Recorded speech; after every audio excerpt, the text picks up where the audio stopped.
أعوذ بالله من الشيطان الرجيم بسم الله الرحمن الرحيم قل أعوذ برب الناس مالك الناس إله الناس من شر الوسواس الخناس الذي يوسوس في صدور الناس من الجنة والناس صدق الله مولانا العلي العظيم وبلغنا نبيه ورسوله الكريم محترم احباب، فہمی دین کورس کا آج ہمارا 15واں اور آخری دن ہے۔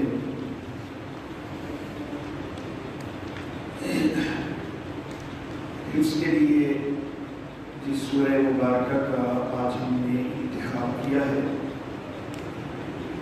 وہ سورۃ الناس ہے۔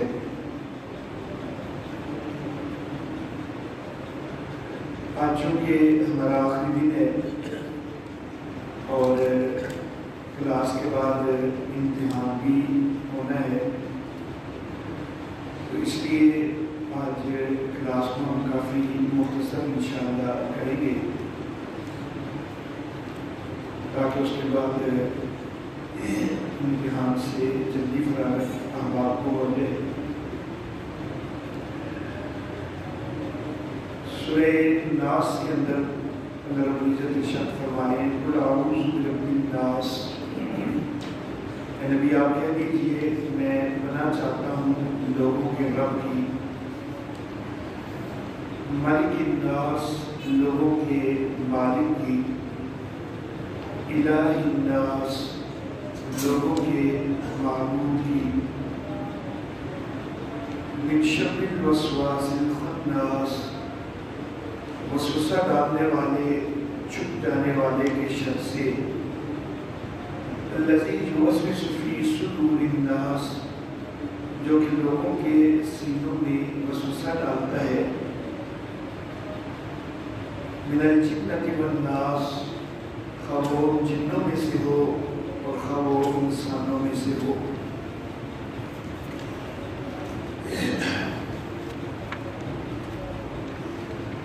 محترم احباب، سورہ فلق میں بھی اللہ رب العزت نے پناہ چاہنا سکھائی ہے، اور سورہ ناس کے اندر بھی اللہ رب العزت نے پناہ چاہنا سکھائی ہے، اور اللہ کی پناہ چاہنا یہ اللہ سے دعا کا ایک انداز ہے۔ قرآن حکیم کی جو سب سے پہلی سورہ مبارکہ ہے سورۃ الفاتحہ، اس کو تعلیم المسئلہ کہا جاتا ہے۔ اس کا ایک نام تعلیم المسئلہ ہے کہ یہ معاملے کا طریقہ بتاتی ہے۔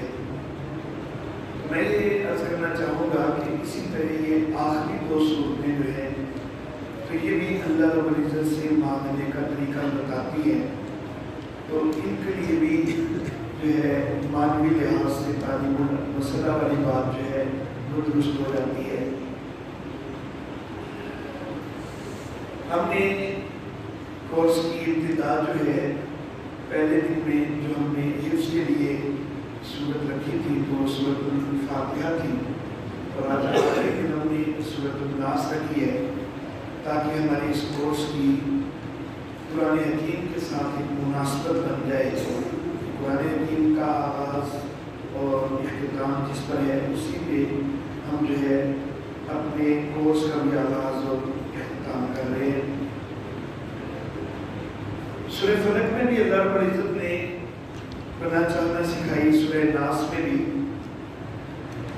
لیکن سورہ فلق میں ایک چیز میں ذکر کرنا چاہوں گا کہ اللہ رب العزت نے اپنا صرف ایک نام لیا ہے، قل اعوذ برب الفلق، نبی آپ کہہ دیجیے کہ میں صبح کے رب کی پناہ چاہتا ہوں۔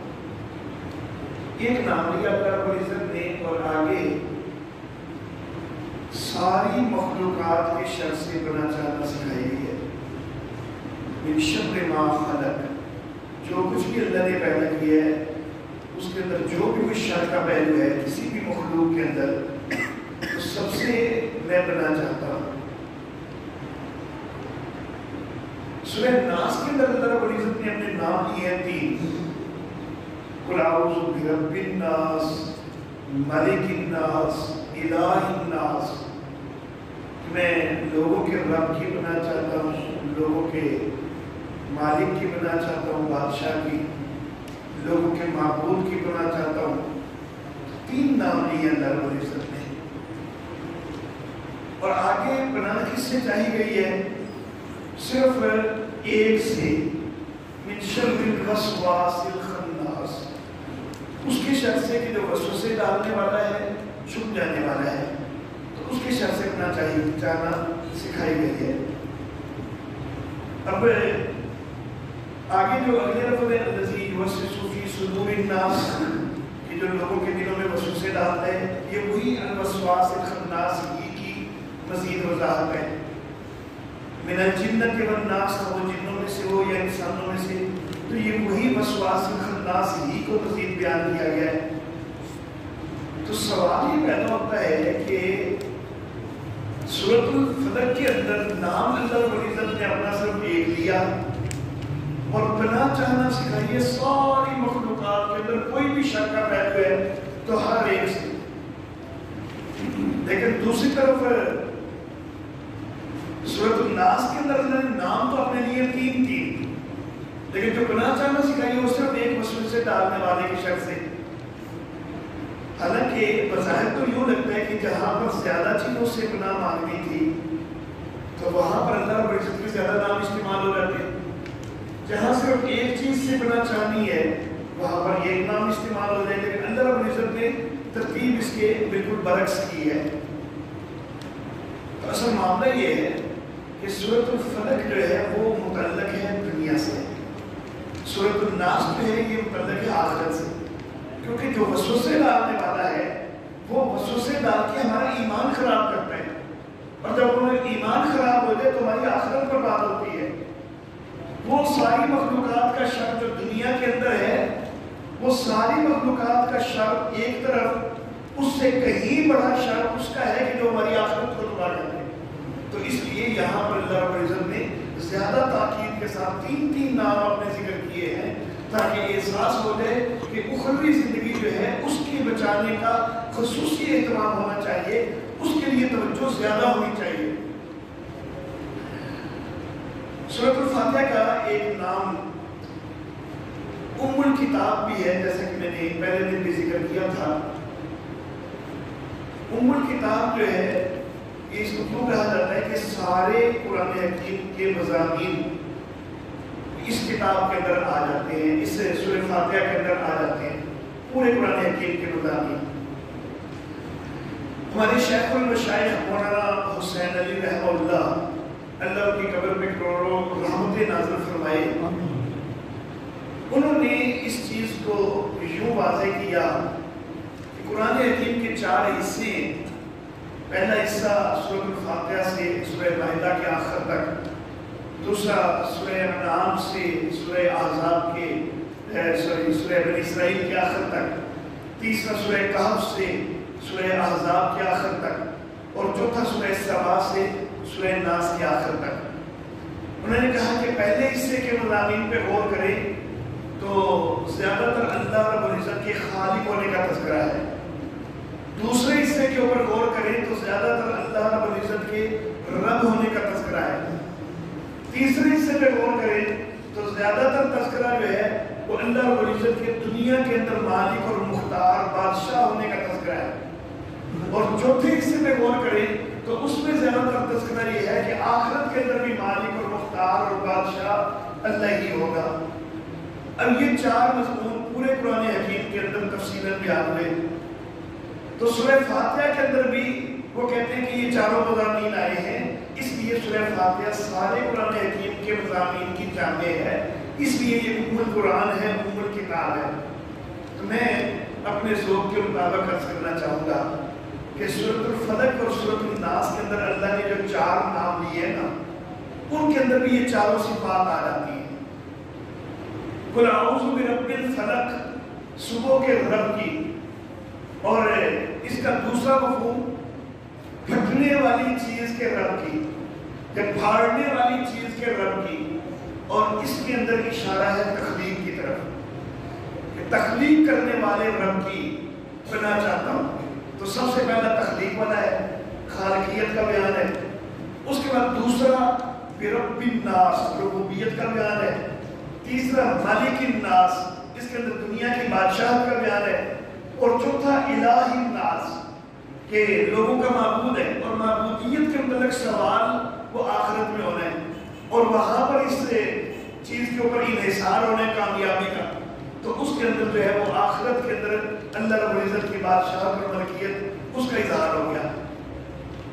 تو گویا کہ جو چاروں مضامین پورے قرآن حکیم کا خلاصہ ہے وہ سورہ فاتحہ کے اندر بھی آئے، تو وہی چاروں مضامین جو ہیں یہ ان دو صورتوں کے اندر اللہ رب العزت کے جو چار نام آئے ہیں ان کے اندر بھی اسی ترتیب سے آئے ہیں۔ تو اس لیے یہ دو صورتیں بھی گویا کہ پورے قرآن حکیم کا خلاصہ بن رہی ہیں۔ اللہ اللہ، بات کو زیادہ طویل نہیں کرنا چاہتا، ایک آخری بات اس حوالہ سے کر کے تو میں اگلی چیز کی طرف جانا چاہوں گا۔ سورہ ناس کو اللہ رب العزت نے بالکل آخر میں رکھا ہے۔ لفظ الحمدللہ جو ہے نا شروع میں سورہ فاتحہ جہاں سے شروع ہوتی ہے کہ ہر وہ تعریف کی جو اللہ کی ذات کے لائق ہے، ہر قسم کی ہر تعریف نہیں، ہر وہ تعریف کہ جو اللہ کی ذات کے لائق ہے وہ اللہ ہی کے لیے ہے۔ ٹھیک ہے، یہ الحمدللہ کا خلاصہ یہ ہے کہ ہر وہ تعریف کی جو اللہ کی ذات کے لائق ہے وہ اللہ ہی کے لیے، وہ کسی اور کے لیے نہیں ہو سکتی۔ اب یہ پہلا لفظ قرآن حکیم کا ہم نے پڑھا نا، تو عقیدے کی درستگی تو یہی پہ ہو جاتی ہے کہ کوئی غیر اللہ کو کوئی ایسی صفت نہیں دینی کہ جو اللہ کے لیے ہے۔ تو ہر وہ تعریف جو اللہ کی ذات کے لائق ہے وہ اللہ ہی کے لیے ہے۔ اس سے عقیدہ درست ہو گیا۔ پھر ہم قرآن حکیم پڑھتے گئے، سارے مسائل آتے گئے، ہمارا عقیدہ بھی مزید مضبوط ہوتا گیا، ہمارے اعمال بھی درست ہوتے گئے۔ اب آخر پہ آ کے اللہ رب العزت یہ سکھلاتے ہیں کہ اتنا کچھ کر لیا ہے نا، تو یہ نہ سمجھ لینا کہ میں تو بہت بڑا کوئی علامہ بن گیا ہوں، میں نے پورے قرآن کو سمجھ بھی لیا ہے، پورے قرآن پر میں عمل بھی کر رہا ہوں، تو میں کوئی بڑی چیز بن گیا ہوں۔ نہیں، آخر پہ بھی عاجزی ہی اختیار کرو، عاجزی اختیار کرتے ہوئے اللہ کی پناہ چاہو کہ کہیں ایسا نہ ہو کہ وہ وسوسے ڈالنے والا آ کے وہ ایک وسوسہ ڈالے اور ہماری ساری زندگی کی جو کمائی ہے اس کو برباد کر کے رکھ دے۔ تو اللہ کی پناہ چاہنی چاہیے، تکبر میں مبتلا نہیں ہونا چاہیے کہ میں کوئی بہت بڑا عالم ہو گیا ہوں، میں نے قرآن کو بڑا سیکھ لیا ہے، ایسا نہیں ہونا چاہیے۔ پورے قرآن حکیم کا اچھی طرح فہم حاصل کرنے کے باوجود بھی توکل اللہ کے اوپر رکھنا ہے کہ میری آئندہ زندگی میں بھی میرے اللہ نے ہی میرے عقیدے کی حفاظت کرنی ہے، میں تو کچھ بھی نہیں ہوں، میرا اللہ جو ہے میں اس کی پناہ چاہتا ہوں، وہ مجھے وسوسے ڈالنے والے کے شر سے محفوظ رکھے۔ اللہ اللہ، میرے محترم احباب، آج کے درس کی جو دوسری چیز ہے، ایک حدیث مبارکہ ہم نے یاد کرنا ہوتی ہے، اس کا ترجمہ یاد کرنا ہوتا ہے۔ اور جس طرح میں نے صورتوں کا انتخاب کرتے ہوئے قرآن حکیم کی سب سے پہلی صورت کو سب سے پہلے رکھا اور قرآن حکیم کی سب سے آخری صورت کو آخری دن کے لیے رکھا، اسی طرح احادیث کا انتخاب کرتے ہوئے سب سے پہلے دن ہم نے جو حدیث یاد کی تھی انما الاعمال بالنیات، تو وہ بخاری کی سب سے پہلی حدیث ہے۔ اور آج آخری درس کے لیے میں نے جس حدیث کا انتخاب کیا ہے تو یہ صحیح بخاری کی بالکل آخری حدیث ہے۔ تو جس طرح ہماری اس سبق کی قرآن حکیم کے ساتھ ایک مناسبت بن رہی ہے، اسی طرح حدیث کی جو معروف ترین کتاب ہے صحیح بخاری، اس کے ساتھ بھی ہم نے مناسبت بنائی ہے کہ سب سے پہلی اور سب سے آخری حدیث جو ہے وہ ہم نے ذکر کی ہے۔ صحیح بخاری کے سب سے آخر میں یہ روایت ہے، حضرت سیدنا ابو ہریرہ رضی اللہ تعالیٰ عنہ روایت فرماتے ہیں کہ کلمتان حبیبتان الی الرحمن، دو کلمہ ہیں رحمان کو بڑے پسند ہیں، خفیفتان علی اللسان، زبان کے اوپر بڑے ہلکے ہیں، ثقیلتان فی المیزان، ترازو کے اندر بڑے بڑے بھاری ہیں۔ کون سے دو کلمے ہیں؟ پہلا یہ ہے سبحان اللہ و بحمدہ، اللہ پاک ہے اور حمد اس کی ہے، اور دوسرا کلمہ ہے سبحان اللہ العظیم، اللہ پاک ہے وہ عظمت والا ہے۔ اللہ اللہ میرے محترم احباب، بہت زیادہ لمبی چوڑی تفصیل تو میں نہیں کرنا چاہوں گا۔ جو اللہ کے نبی صلی اللہ علیہ وآلہ وسلم نے مختلف صفات ذکر کی ہیں ان دو کلمات کی، تین صفات نبی صلی اللہ علیہ وسلم نے ذکر کی۔ پہلی صفت کیا ذکر کی کہ حبیبتان الی الرحمن، یہ دو کلمے جو ہیں رحمان کو بڑے پسند ہیں، یہ پہلی صفت ذکر ہوئی۔ دوسری صفت کیا ذکر ہوئی؟ خفیفتان علی اللسان، زبان کے اوپر بڑے ہلکے ہیں، ادائیگی کوئی اتنی مشکل نہیں ہے، آرام سے بول سکتا ہے بندہ سبحان اللہ و بحمدہ سبحان اللہ العظیم۔ ثقیلتان فی المیزان، ترازو کے اندر بڑے بھاری ہیں، یعنی اللہ کی ان کا بڑا مرتبہ اور مقام ہے، قیامت والے دن نیکیوں کے پڑھنے میں ان کا بڑا وزن ہوگا ان کلمات کا۔ تو یہ تین صفات نبی اکرم صلی اللہ علیہ وآلہ وسلم نے ذکر کی ہیں۔ ان تینوں کے متعلق بالکل چھوٹی چھوٹی سی ایک بات میں ذکر کرنا چاہوں گا۔ اللہ اللہ حبیبتان الی الرحمن کہہ کے نبی اکرم صلی اللہ علیہ وآلہ وسلم نے گویا کہ یہ اشارہ کر دیا کہ انسان کو عمل وہ کرنے چاہیے کہ جو رحمان کو پسند ہو، جو رحمان کو پسند ہو، اور رحمان کو پسند وہی ہوتے ہیں کہ جو قرآن و سنت کے مطابق ہو، جو قرآن و سنت کے مطابق عمل ہو، نبی اکرم صلی اللہ علیہ وآلہ وسلم کے اسوہ کے مطابق عمل ہو، تو رحمان کو پسند وہی ہوتے ہیں۔ کئی عمل بظاہر اچھے بھی لگ رہے ہو نا، لیکن اگر وہ قرآن و سنت کے مطابق نہیں تو رحمان کو پسند کوئی نہیں۔ مثال کے طور پر وفات کے بعد تیسرے دن جمع ہو جانا، جس کو تیجا قرار دیا جاتا ہے، تو پھل وغیرہ سامنے رکھنا، ان کے اوپر قرآن حکیم کی تلاوت کرنا، پھر وہ پھلوں کو تقسیم کرنا، تو یہ قرآن و حدیث میں کہیں یہ درست ثابت نہیں ہے۔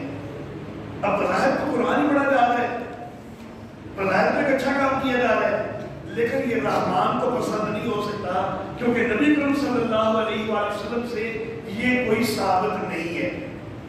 تو عمل وہ ہونے چاہیے جو رحمان کو پسند ہو۔ دوسری چیز نبی اکرم صلی اللہ علیہ وسلم نے فرمائی کہ خفیفتان علی اللسان، زبان پہ بڑے ہلکے ہیں، بڑی آسانی سے ادا ہو جاتے ہیں، کوئی دقت نہیں ہوتی ہے، لیکن اس کے باوجود ان کا جو ہے وہ اعمال نامے کے اندر، ترازو کے اندر جو وزن ہے وہ بہت زیادہ ہوگا۔ تو اس سے یہ اشارہ کر دیا کہ انسان کو کسی بھی نیکی کو معمولی نہیں سمجھنا چاہیے۔ ہو سکتا ہے کہ ایک چھوٹی سی نیکی جو ہے وہی ہمارے لیے نجات کا باعث بن جائے۔ ہو سکتا ہے ایسا ہو کہ ہمارے ترازو کے دونوں پلڑے برابر ہوئے ہو نیکیوں اور گناہوں کے، اور ایک معمولی سی نیکی ترازو کے پلڑے میں آ کے اس کو جھکا کے انہیں جنت کا مستحق کر دیں۔ تو اس لیے کسی بھی چیز کو، کوئی بھی نیک عمل ہے، اس کو حقیر نہیں جاننا۔ چھوٹا سا بھی کام ہے نیکی والا، اگر اس کو آپ کو اس کا موقع مل رہا ہے تو موقع کو گھمانا نہیں چاہیے، ضائع نہیں کرنا چاہیے، نیکی کی طرف رغبت رکھنی چاہیے، چھوٹی چھوٹی نیکی بھی کرتے رہنا چاہیے، لاپرواہی نہیں ہونی چاہیے۔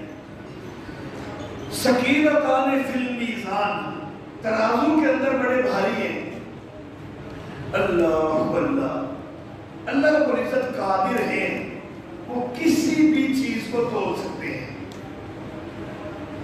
تولنے کے کئی انداز ہو سکتے ہیں، یہ انداز بھی ہو سکتا ہے کہ عمل کرنے والوں کو تولا جائے، عمل کرنے والوں کو تولا جائے، جیسا کہ حضرت عبداللہ ابن مسعود رضی اللہ تعالیٰ عنہ بڑے دبلے پتلے تھے، بڑے دبلے پتلے سے نبی اکرم صلی اللہ علیہ وسلم کی مسواک بنانے کی ذمہ داری انہوں نے اپنے لیے دی ہوئی تھی کہ مسواک میں بنا کے دیا کروں گا۔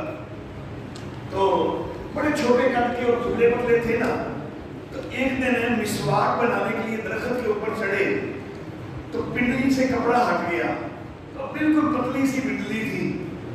تو ایک صحابی نے مذاق کے طور پر کہا کہ عبداللہ مسواک لینے اوپر چلا ہوا ہے، 2 مسواکیں تو تیرے اپنے پاس موجود ہیں، یعنی 2 پنڈلیوں کو 2 مسواکوں سے تشبیہ دی. تو ایک بطور مذاق ہے وہ یہ ذکر کیا.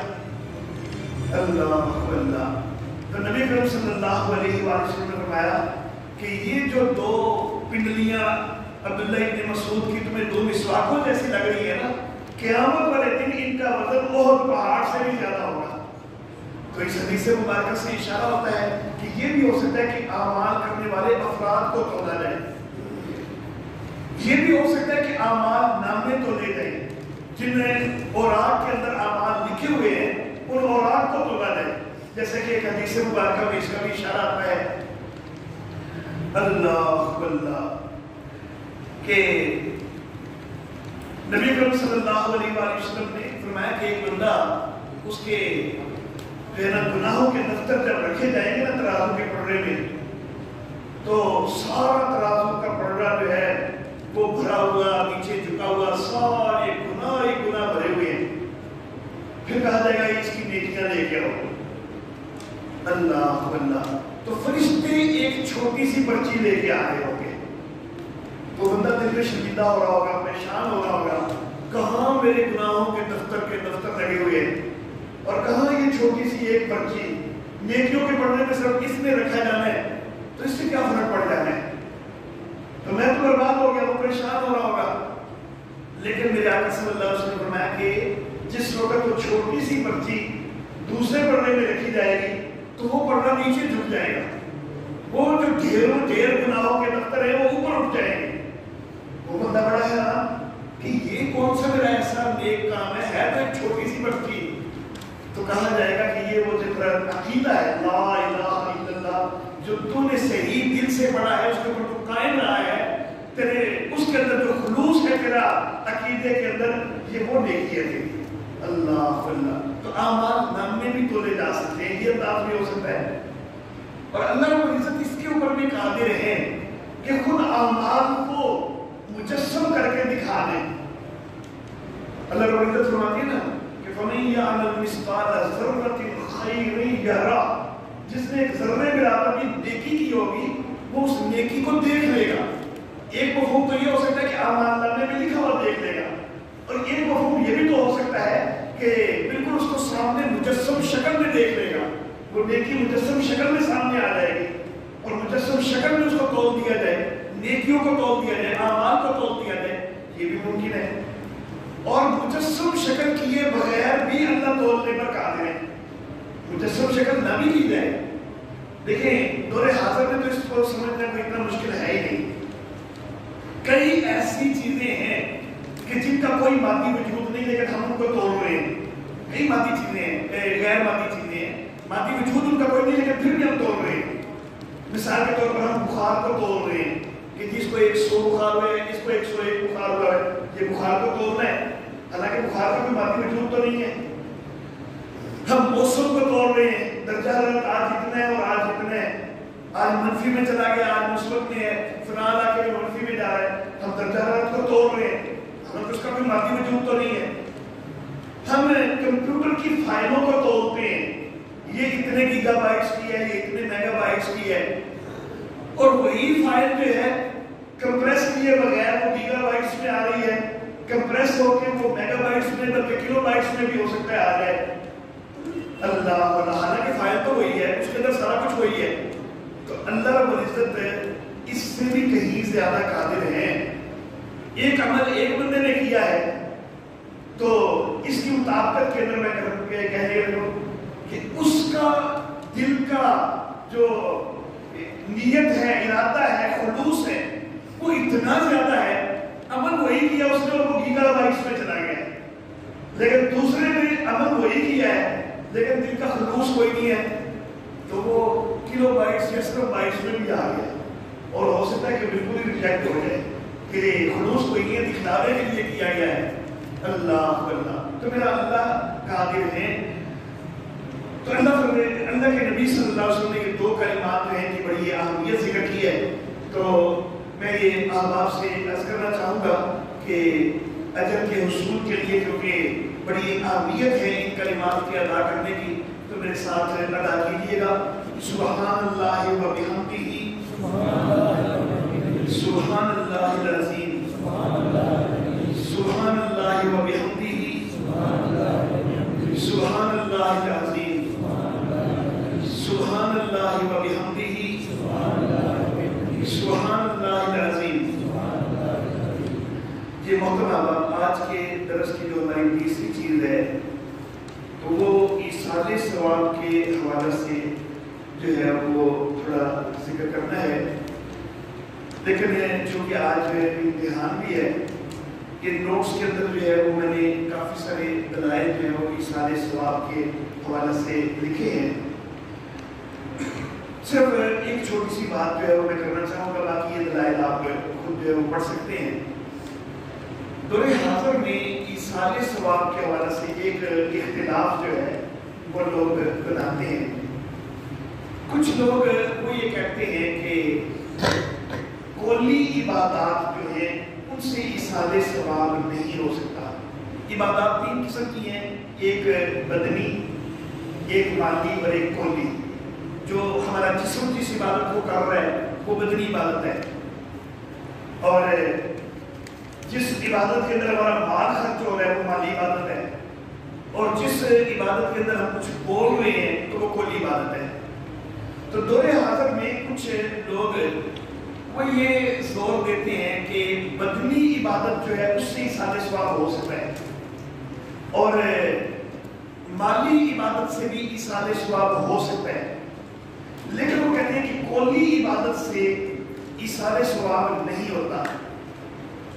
ایصال ثواب یہ کہ اگر ایک آدمی سے فوت ہو گیا ہے تو ہم کوئی عمل کر کے تو ہم کہتے ہیں کہ یاد ہے اس کا ثواب فلاں کو پہنچا دو جو فوت ہو گیا، تو اس کو ایصال ثواب کہا جاتا ہے۔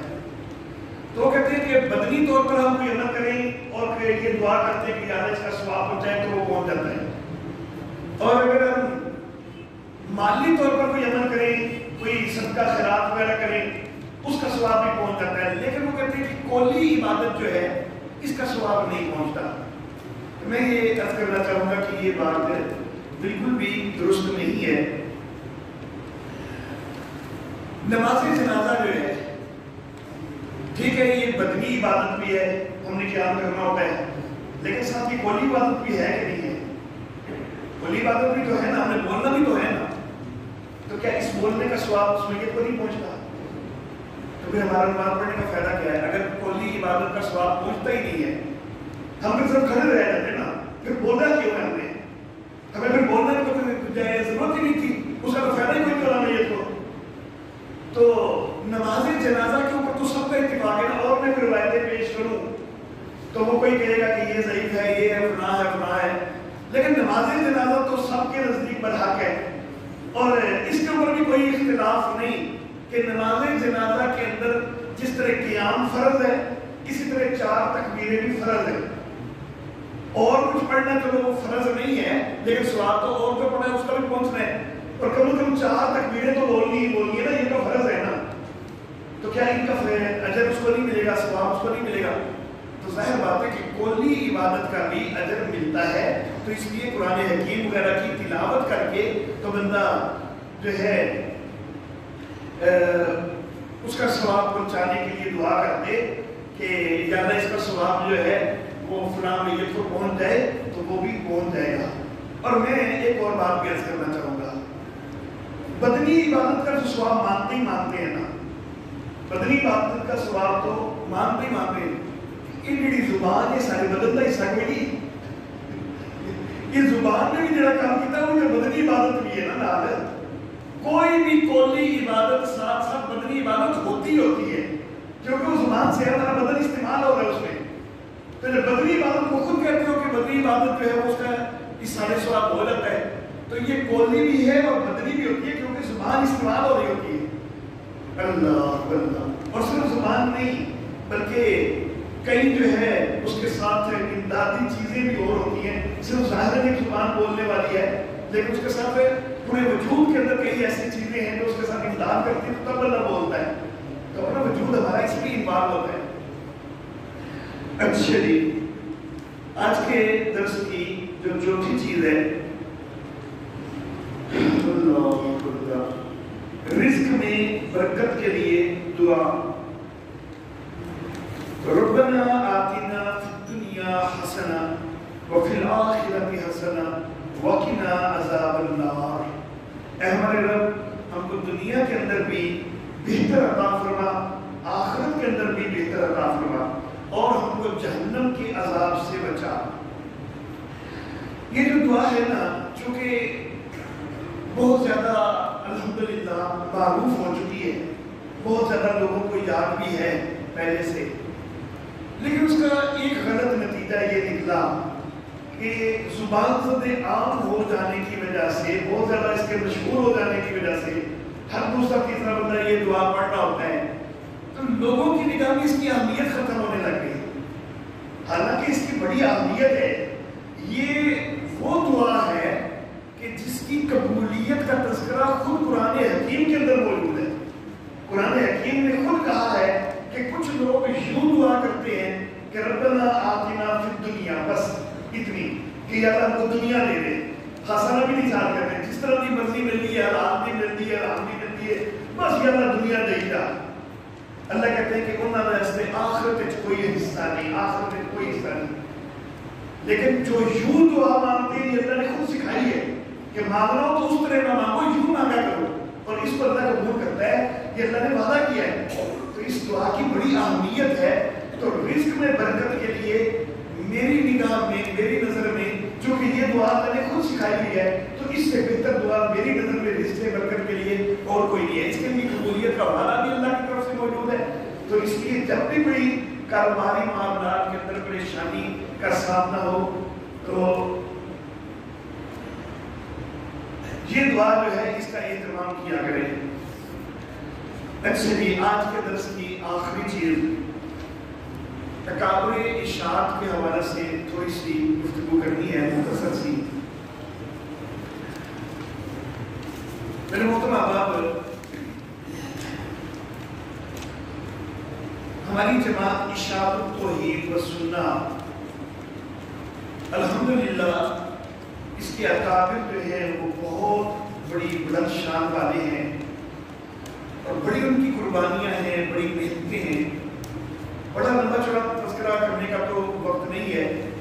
اصل میں معاملہ یہ تھا کہ جس وقت ہم تاریخوں کا تعین کر رہے تھے، تو اگر آج جمعرات ہے، ایک امتحان کا دن ہم ہفتے والے دن رکھتے، تو درمیان میں جمعے کے دن تو ہونا مشکل تھا.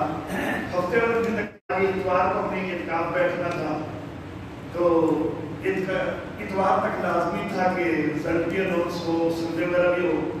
تو اگر ہفتے والے دن امتحان ہو تو وہ ظاہر ہے کہ سارے کویسچن پیپر چیک کر لیں اور پھر سنڈے بنانی وغیرہ سارا لمبا کام، تو اتوار تک بڑا مشکل ہو جاتا. تو اس لیے ہم نے یہ جس دن آخری سبق ہے اسی دن ساتھ امتحان رکھ لیا، تاکہ 2 دن ہمارے پاس جو ہے نا اس کام کے لیے کہ پیپر چیک کرنے کے لیے اور سنڈے بنانے کے لیے 2 دن ہمیں ملتے ہیں. تو اس لیے ہم نے سبق جو ہے وہ ہفتے والے دن یہ امتحان نہیں رکھا. تو پھر آج ہمیں سبق تھوڑا مختصر کرنا پڑ رہا ہے. ہمارے اکابر میں سب سے پہلا نام جو میں لینا چاہوں گا وہ ہمارے شیخ المشائخ حضرت حسین علی رحمہ اللہ، اللہ ان کی قبر پہ کروڑوں رحمتیں نازل فرمائے. اگرچہ ہماری جماعت اشاعت التوحید والسنہ اس کی بنیاد جو رکھی گئی ہے نا، یہ ان کی وفات کے بعد رکھی گئی ہے. یہ ان کی زندگی میں اس کی بنیاد نہیں رکھی گئی تھی، ان کی وفات کے بعد ان کی بنیاد رکھی گئی تھی اس جماعت کی. لیکن اس کے باوجود ہماری جماعت کے اکابر جو ہیں وہ ان کو ہی اپنی جماعت کے بانی کی حیثیت سے دیتے ہیں. وجہ یہ ہے کہ جس وقت اس جماعت کی بنیاد رکھی گئی تو راولپنڈی دارالعلوم تعلیم القرآن راجہ بازار میں پہلا اجلاس ہوا، جس میں پورے پنجاب سے زیادہ تر اور بعض علماء خیبر پختونخوا سے بھی وہ تشریف لائے. ہو سکے سندھ اور بلوچستان سے بھی کوئی نہ کوئی علماء تشریف لائے ہو، بل پنجاب کے علماء زیادہ تھے، خیبر پختونخوا کے بھی تھے. 72 علماء کرام تھے کہ جنہوں نے اکٹھے ہو کر دارالعلوم تعلیم القرآن کے اندر اس جماعت کی بنیاد رکھی تھی، اور وہ سارے کے سارے حضرت مولانا حسین علی رحمہ اللہ ان کے شاگرد تھے. تو جو وہ سارے ان کے شاگرد تھے، ان کے شاگردوں نے اکٹھا ہو کے یہ کام شروع کیا. تو اس لیے بانی کے طور پر انہی کا نام جو وہ ہمارے اکابر جو ہے وہ لیتے ہیں کہ وہی جو ہے کہ ہماری جماعت کے بانی ہے، کیونکہ ان سارے شاگردوں کی تربیت انہوں نے کی ہوئی ہے، اور انہوں نے ہی یہ ذوق ان کے اندر اجاگر کیا کہ یہ جو ہے اللہ کے توحید کا درس عام کریں، اور ان کی اس تحریک کی بنا پر ہی ان علماء نے اس کام کو آگے بڑھایا ہے. تو اس لیے ان کو ہم بانی کی حیثیت جو ہے وہ دیتے ہیں. بہت زیادہ قرآن حکیم کی تعلیم و تدریس کا ذوق تھا ان کا. کوئی تھوڑی دیر کے لیے ملاقات کے لیے بھی چلا جاتا تھا نا، تو اس کو بھی قرآن حکیم کا کوئی نہ کوئی حصہ تھوڑا بہت جو ہے وہ ضرور سمجھا دیتے تھے. اتنا زیادہ ان کو قرآن حکیم کا جو ہے درس دینے کا اور سمجھانے کا ذوق تھا. نبی کریم صلی اللہ علیہ وآلہ وسلم کا فرمان ہے نا کہ خیرکم من تعلم القرآن وعلمہ، کہ تم میں سے بہترین وہ ہے کہ جو قرآن کو سیکھے اور اس کو سکھائے. تو انہوں نے اپنی ساری زندگی جو ہے وہ اسی کے اوپر لگائی گئی تھی. کوئی عام آدمی کو ملنے کے لیے صرف آیا ہے تو اس کو بھی کوئی نہ کوئی جو ہے نا قرآن حکیم کا تھوڑا سا حصہ ضرور سمجھا دیتے تھے. اللہ اللہ. اور قرآن حکیم کا فہم جو ہے ان کا انتہائی گہرا ہے. بڑے خوبصورت انداز میں انہوں نے قرآن حکیم کی تفسیر سمجھائی ہے اپنے شاگردوں کو، اور ان کے شاگردوں سے ہوتے ہوتے ہم تک جو ہے وہ پہنچی ہے.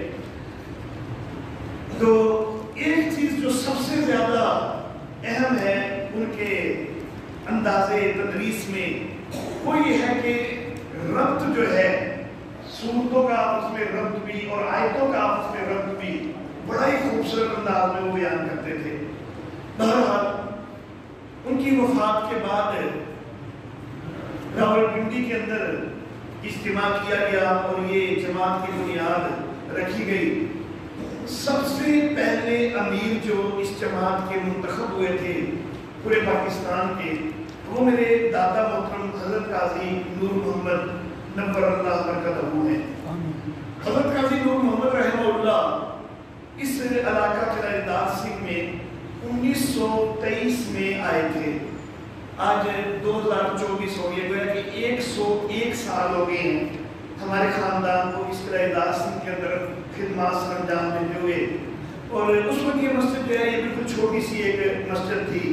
جس وقت حضرت قاضی نور محمد رحمہ اللہ انہوں نے یہاں پر آ کر جو ہے وہ اپنی تبلیغ کا آغاز کیا ہے.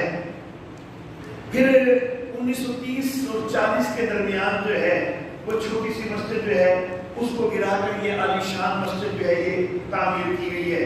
یہ 30 اور 40 کے درمیان کا جو ہے نا یہ معاملہ ہے. اور اس کے اندر جو ہے وہ عوام نے بڑے ذوق کے ساتھ جو ہے وہ خدمات سر انجام دی تھی. یہ صرف مستریوں مزدوروں کی بنائی ہوئی ہے. عوام نے خود مستریوں کا کردار ادا کیا، مزدوروں کا کردار ادا کیا، اور یہاں تک کہ سکولوں کے بچوں کو جو ہے وہ ایک دن جو ہے وہ جو ہے نا اساتذہ چھٹی دیتے ہوتے تھے کہ جب مرکزی مسجد کی تعمیر میں تھوڑا بہت جو ہے وہ حصہ ڈال کے آؤ، کام کر کے آؤ. تو بڑا ذوق کے ساتھ اس کی تعمیر جو ہے وہ ہوئی ہے. خاص طور پر کہتے ہیں کہ جب اس کی بنیادیں کافی گہری کھودی گئی تو پھر بارش وغیرہ شاید ہو گئی، اس سے پانی پڑ گیا، تو پھر وہ پانی نکالنے میں بڑا معاملہ بن گیا تھا. اس کے لیے بھی بڑی دقت ہوئی. اور میرے دادا محترم حضرت قاضی نور محمد نور اللہ برکتہ جس وقت وہ اس علاقے میں تشریف لائے تھے نا، تو یہاں پر ہر طرف شرک اور بدعات ہی جو ہے وہ ہر طرف رائج تھی. قریب کے دیہاتوں میں بھی ہر طرف شرک اور بدعات. لیکن الحمدللہ ثم الحمدللہ انہوں نے بڑے خوبصورت انداز میں یہاں پر درس و تدریس کا کام کیا. بہترین انداز میں،